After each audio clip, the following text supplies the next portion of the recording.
Di era perkembangan teknologi saat ini, kebocoran data pribadi justru tak lagi menjadi hal yang aneh. Setiap kali terjadi, sulit untuk menindak ataupun meminta pertanggungjawaban. Lalu, siapakah yang berhak melindungi data pribadi masyarakat? Praktik jual beli data pribadi kini bahkan terdengar lumrah, meski sangat berbahaya. Urgensi perlindungan hak privasi atas data diri di era ekonomi digital pun menjadi krusial. Hal ini mendorong Komisi 1 DPR RI untuk berkomitmen merampungkan Rancangan Undang-Undang Perlindungan Data Pribadi atau PDP pada masa sidang ini untuk memperkuat perlindungan data warga negara. Saat ini, RUU PDP sudah dalam tahap penyusunan oleh tim perumus dan tim sinkronisasi. Ditemui di Kompleks Parlemen Senayan, anggota Komisi 1 DPR RI Jazuli Juwaini optimis melalui rancangan Undang-Undang PDP, aturan berupa sanksi pidana maupun sanksi administratif bisa diterapkan bagi perusahaan yang lalai melindungi data pribadi penggunanya. Sekarang pun itu sedang konseling tentang terkait dengan timsin timus timsin. Artinya sudah di ujung nih kalau sudah tim perumus, tim sinkronisasi, artinya secara konten insya Allah itu 99,9% sudah selesai. Tinggal merapikan saja. Saya berharap ya minggu depan sudah dibawa ke paripurna. Saya berharap seperti itu. Kebocoran data pribadi masyarakat terjadi akibat belum adanya integrasi data yang dilakukan pemerintah. Kesadaran masyarakat untuk melindungi data pribadi juga harus ditingkatkan agar tidak mudah menyebar informasi kepada pihak lain. Keprihatinan ini datang dari anggota Komisi 1 DPR RI, Krisantus Kurniawan.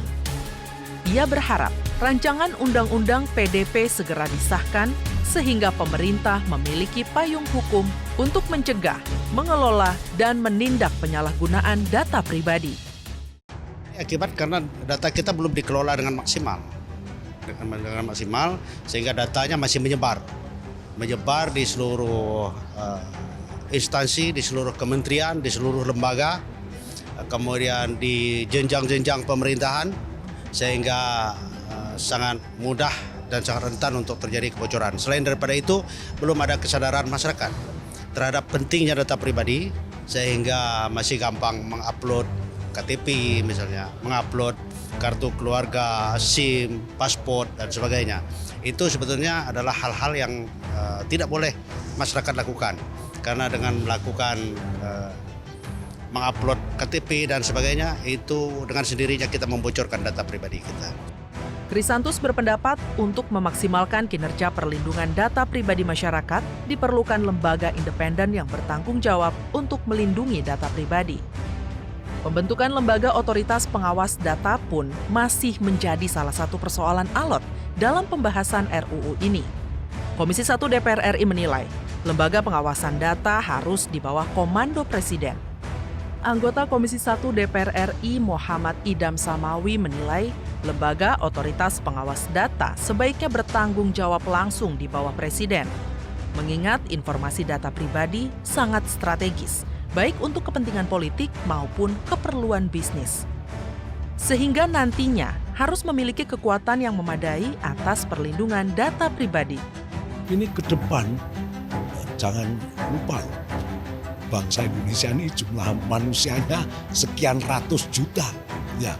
Dan sekarang ini dengan teknologi informasi ini, maka data-data pribadi itu sangat bukan maksudnya sangat strategis sekali, apakah itu untuk kepentingan politik maupun untuk kepentingan bisnis. Sehingga diperlukan sekali perlindungan data pribadi ini ya. Dan menurut saya ya sebaiknya lembaga independen yang langsung di bawah Presiden. Komisi 1 DPR RI berkomitmen agar Indonesia memiliki payung hukum terkait perlindungan data pribadi sesuai dengan amanat konstitusi, yakni data pribadi merupakan hak yang seharusnya dilindungi negara sebagai bagian dari hak asasi manusia. Tim Liputan TVR Parlemen melaporkan.